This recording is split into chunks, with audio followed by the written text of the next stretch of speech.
Hello teman-teman semuanya, semangat pagi, salam sejahtera dan salam sehat selalu buat kita semuanya. Kembali lagi dengan aku, welcome back to my channel, Vera Tambajaya. Dan di video kali ini kita akan ngebahas tentang penyakit jantung dalam kehamilan.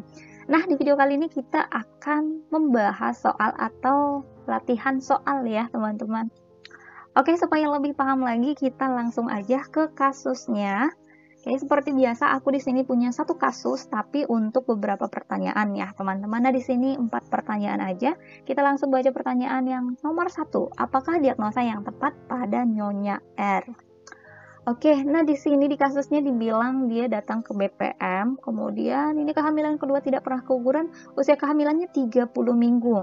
Ibu mengeluh cepat lelah, sesak nafas, kemudian keluhan tersebut hilang saat istirahat. Tekanan darah ibunya normal, kemudian heart rate-nya dia agak naik sedikit 90 kali per menit.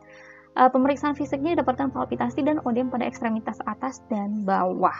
Oke. Kemarin kita sudah ngebahas penyakit jantung ini dibagi menjadi 4 golongan sesuai dengan kemampuan aktivitasnya. Nah, kalau untuk yang golongan 1 atau kelas 1, dia masih bisa melakukan gerakan fisik nggak terbatas ya teman-teman. Dia masih belum merasakan yang namanya sesak napas, nyeri dada, palpitasi atau rasa berdebar-debar, kemudian belum terdapat odem pada ekstremitasnya. Kemudian pada kelas 2, ibu sudah merasakan gejala-gejala ini, tapi gejalanya hilang saat ibu istirahat. Nah, ini sudah menjadi kata kunci di sini ya teman-teman, keluhan tersebut hilang saat istirahat. Nah, sudah pasti jawabannya adalah yang kelas 2. Nah, kalau yang kelas 3 itu kan si ibunya lebih nyaman saat beristirahat. Jadi sedikit aktivitas saja sudah membuat ibunya lelah.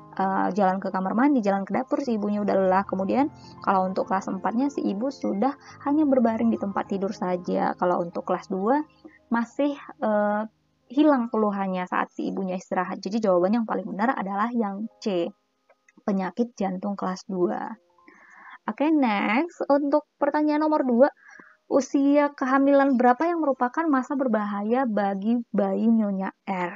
Nah, jadi usia yang paling berbahaya pada bayi Nyonya R ini adalah pada saat usia kehamilan 32 minggu. Kenapa Kak? Kok bisa pada saat usia kehamilan 32 minggu gitu ya? Nah, pada saat usia kehamilan 32 minggu ini adalah puncak terjadinya hemodilusi ketika kerja jantung paling berat. Nah, yang ibu-ibu yang tidak punya penyakit jantung aja ketika dia sedang hamil, kerja jantungnya sudah berat ketika terjadi hemodilusi. Nah, apalagi ketika si ibunya mengalami yang namanya sakit jantung. Jadi, semakin memberatkan ya teman-teman. Kalau ini tidak ditangani, bisa mengakibatkan krisis kritis atau henti jantung pada si ibu, dan bisa mengakibatkan nanti bayinya BBLR. Nah, jadi jawabannya adalah usia 32 minggu, karena pada saat usia 32 minggu ini adalah puncak terjadinya hemodilusi. Jadi jawabannya yang C ya teman-teman, ketika usia kehamilan 32 minggu.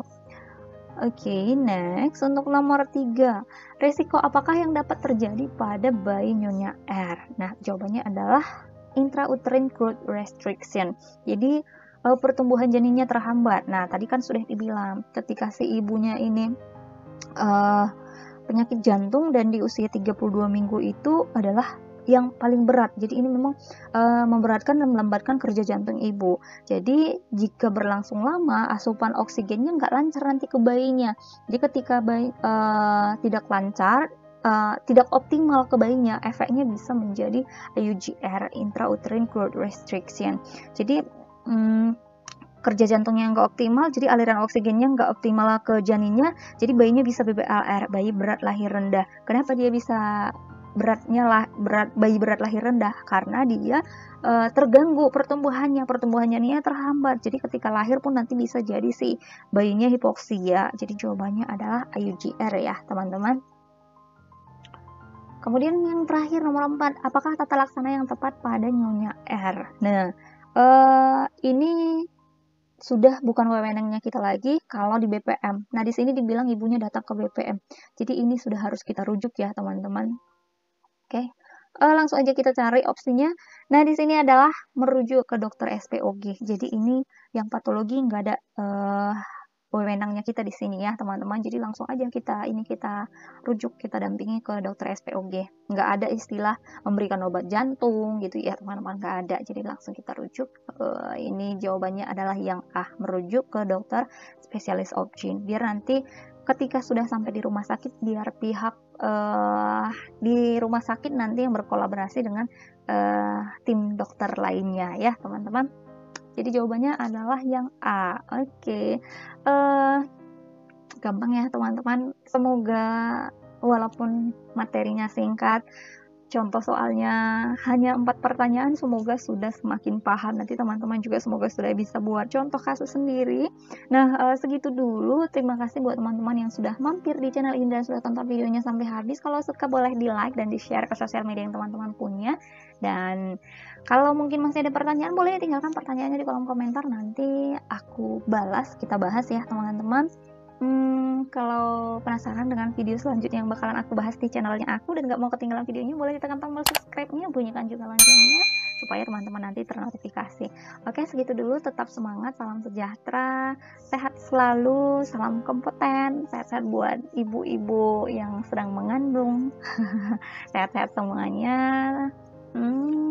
See you on my next video. Bye-bye.